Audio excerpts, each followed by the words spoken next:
ஒரு கடாயில் கொஞ்சமாக நெய் ஊற்றிக்கலாம். நெய்க்கு பதிலாக நீங்கள் தேங்காய் எண்ணெய் கூட ஊற்றிக்கலாம். 1 கப்பு தேங்காய் துருவல் எடுத்து வச்சுருக்கிறேன். மிக்சியில் தான் பவுட்ரு பண்ணி வச்சுருக்கிறேன். அதில் உள்ள கருப்பாக இருக்கிற ஓடெல்லாம் எடுத்துகிட்டு அதை கட் பண்ணி எடுத்துருங்க. தோல் மாதிரி இருக்கும், அதை கட் பண்ணி எடுத்துகிட்டு கொஞ்சமாக நெய் ஊற்றி நெய்யில் வறுத்துக்கலாம். அடுப்பை சிம் பண்ணி கலர் மாறாமல் வறுத்துக்கலாம். 3/4 கப்பு சர்க்கரை, 1 கப்புக்கு 3/4 கப்பு சர்க்கரை சரியாக இருக்கும். 3/4 சர்க்கரைக்கு ஒரு 1/4 கப்பு தண்ணி ஊற்றிக்கோங்க.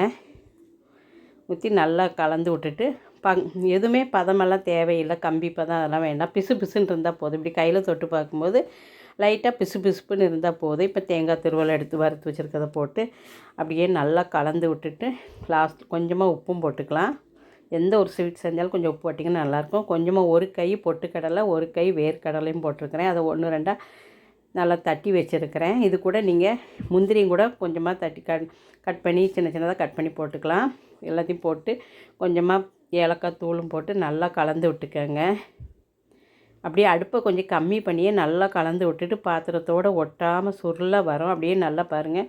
அப்படியே கலந்து விட்டுட்டே இருந்தீங்கன்னா அப்படியே சோப்புன்னு வர மாதிரி இருக்குது பார்த்திங்களா. அப்படியே சைட்லலாம் இன்னும் ஒரு 2 நிமிஷத்தில் ரெடி ஆயிரும். அதுக்குள்ளே நெய்யும் தடவி வச்சுருங்க. ஒரு தட்டில் நெய் ஊற்றி தடவி வச்சுருங்க. இப்போ பாருங்கள் நல்லா சுருள வதங்கிருச்சு.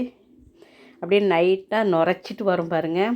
இந்த சோப்பு நுரையாட்டு அப்படியே ஓரமாக வருது பார்த்திங்களா. பாத்திரத்தோடு ஒட்டாமே வருது. இதுதான் பக்குவம். இப்போ எடுத்து நம்ம நல்லா தட்டில் கொட்டி வச்சிடலாம். இந்த நெய் தடவின தட்டில் எடுத்து கொட்டிட்டு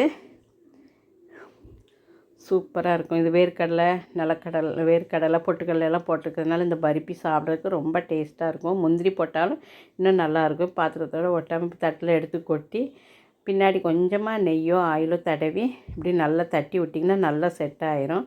ஒரு 1/4 மணி நேரம் கழித்து கட் பண்ணுங்கள். உடனே கட் பண்ண வேண்டாம். பாருங்கள் நல்லா கொஞ்சம் செட் ஆயிடுச்சு. கொஞ்சம் சூடாக இருக்கும் போதே கட் பண்ணிக்கோங்க. கத்தியில் கொஞ்சமாக நெய் தடவிக்கங்க.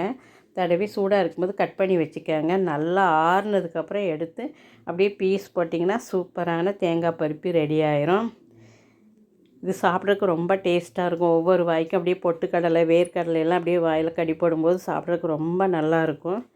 அவ்வளோதாங்க, சூப்பரான தேங்காய் பருப்பி ரெடி.